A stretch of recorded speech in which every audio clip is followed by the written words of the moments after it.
Good morning. It's time to wake up.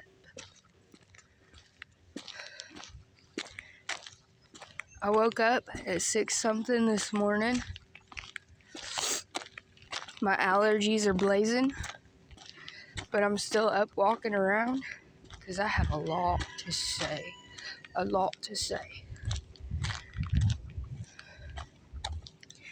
So,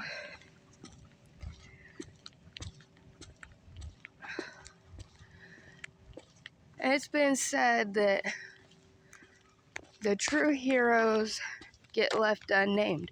And that's not true because Jesus is in the Bible and Jesus was well told about. And we're still talking about Jesus to this day. So that is not true. I just needed to put that out there. And as it is today and as it has been, if you look and watch the news, it's nothing but bad, hardly ever anything good, correct? So we need to change that, guys. We need to change that because what the bad does is it can warp our minds. And then everybody's too scared to come outside. Everybody's too scared to go shake somebody's hand, say hello, and all this other stuff. We got to rise up against all that. We can't be like that. We can't be walking down the street, somebody says something to us and pull a gun.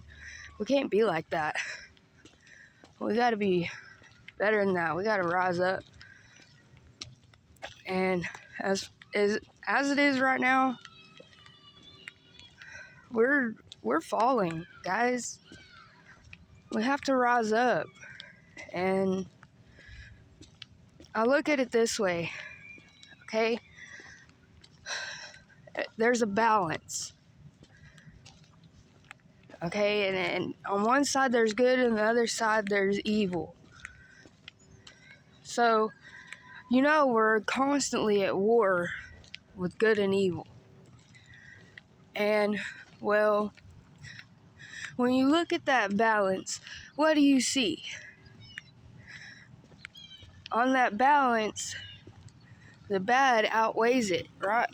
So now this balance is tilted. The good is higher than the evil, correct?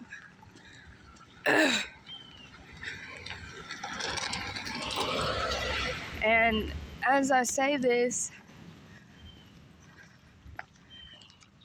I hear somebody saying, well, that's how Jesus rises. That's how Jesus rises. But in a balance, if that shall be the case, if you think about balance and evil is outweighing the good,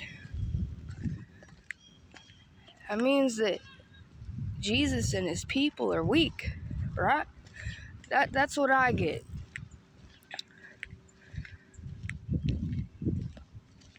But on the other hand, if we look at it like a balance and it's like that, then we really got the upper hand because the evil's down low and Jesus and his people are up high, right? It's hard to shoot up and hit an object, but it's easy to shoot down and hit an object.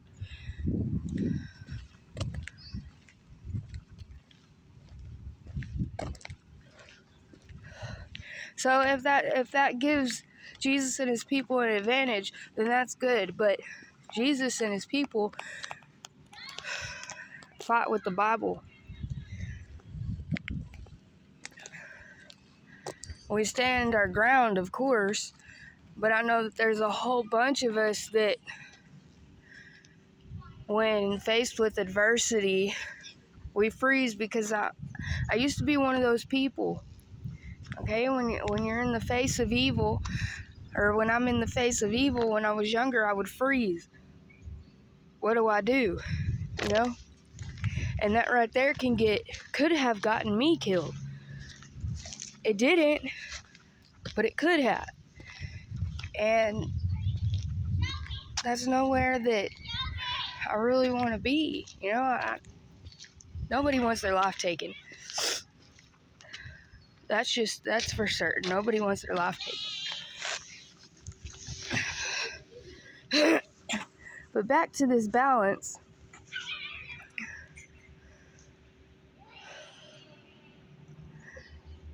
Us good people really do have to do something, because if you look at a balance, okay, and if you look at foundation, if one side of the house, right, is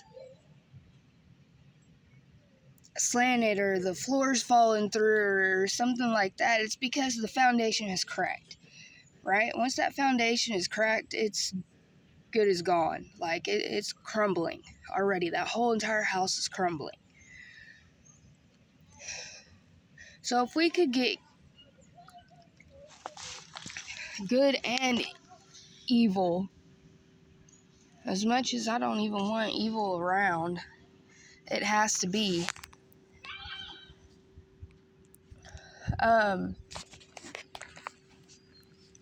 If we could get that evened out, the foundation would be okay, because the good part of it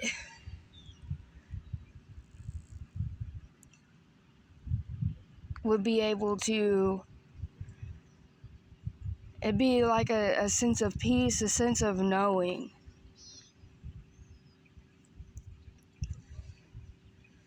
It wouldn't just be a sense of peace and a sense of knowing, but we would all come to know and understand why everything happens the way that it does. Not entirely. I'm going to sit you down for a minute. I have to do this. I don't have to do this, but I want to do this, okay? Oh, God. Sorry, guys. I just think that a cigar is more important than holding a phone right now.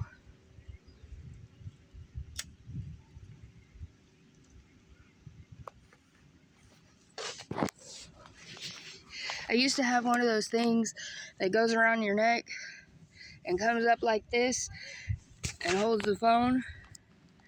But if you know me at all, you know I lost it. Or I left it behind.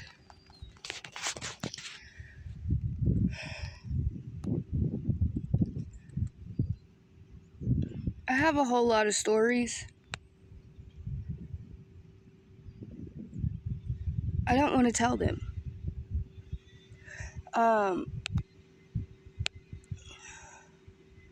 There are good parts to every story, as crazy as that may be.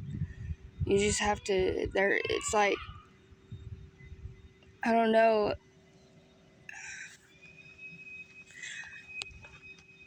it's like the good is hidden, and it should never be that way. Because while,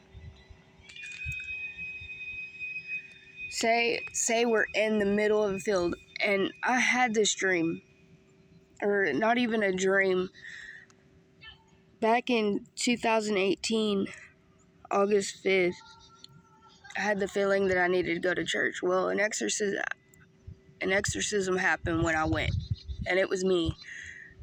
And there was 3 major ones that came out. Never was asked what their names were. I don't know. And it probably happened that way because in the Bible, it simply states, when it talks about demons, it says, we are many, right?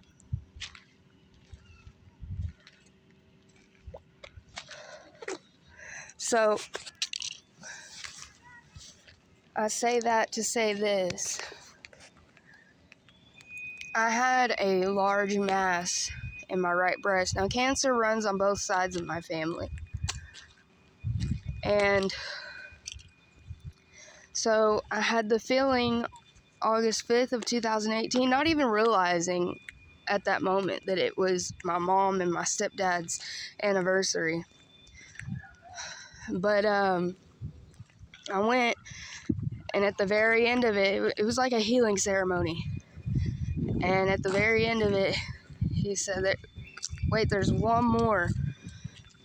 I don't know if it's the left side or the right side, but you have a huge mass, and you've been worried about it.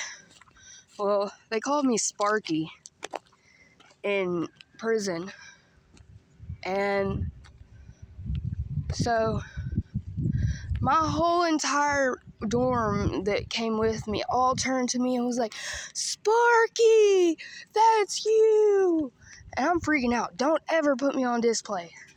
So I immediately got emotional, not even gonna lie. And I told him it was mean. He told me to stand up, or he asked me to stand up. Don't tell me to do something, you ask me.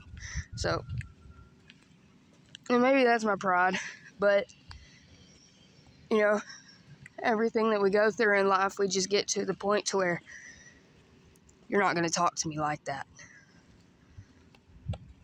So,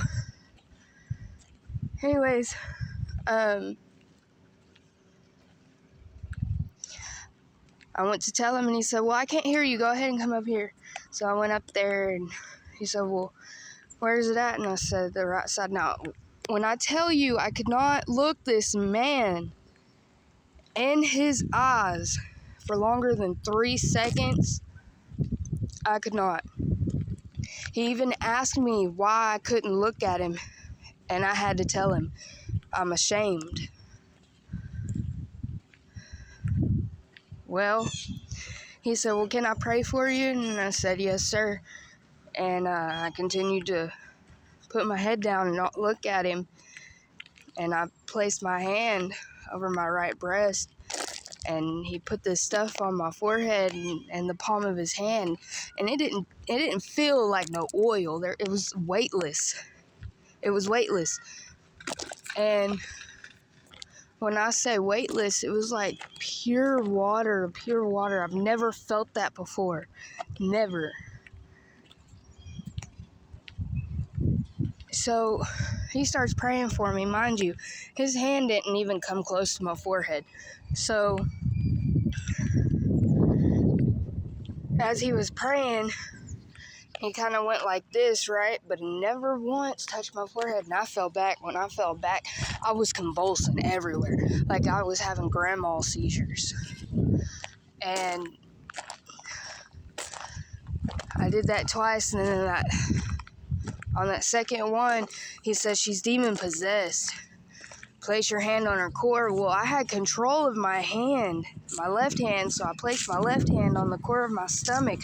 But everything else, I had no control of. I had none, absolutely none. If I wanted to stop, I could not stop myself. It was like certain little things I could have control of.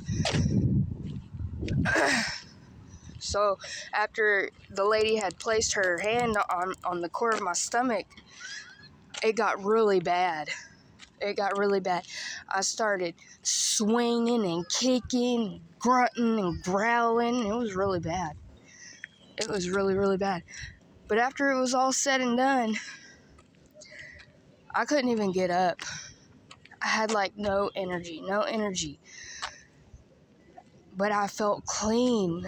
My whole entire body felt clean of all the burdens, all the everything. And there was not a dry eye in that house. Not even one. Everybody talked about it for a long time. They even asked me, what exactly happened? I said, I just, whenever they had to help me back to my seat. I could not walk. I didn't have no energy to walk. They helped me get back over there. And I don't even remember who was sitting next to me. But I just sat down and slumped over onto him. Closed my eyes. And then when it was time to go,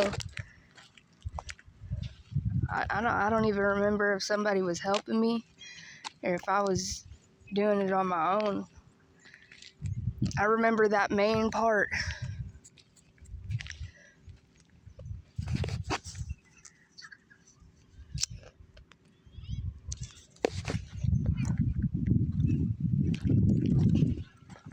I had several dreams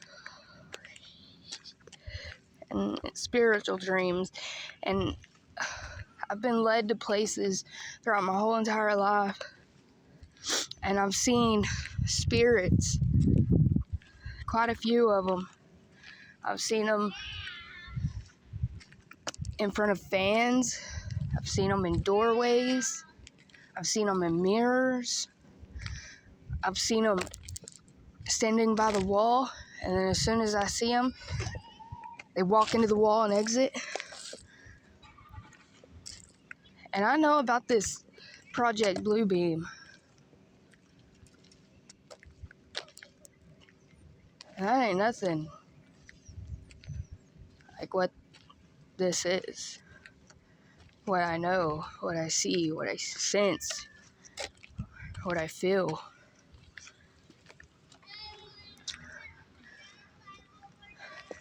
If you want to know any of these stories, let me know. And I'll go into detail with you. We can go on live. I'm not really worried about it. I want the truth to be known, the truth to be told, and I want to know what's good out there, you know? People used to say back in the day, sometimes still do, when they see you, hey, what's good? You know? What's good? Let's figure it out. I love y'all. Let me know.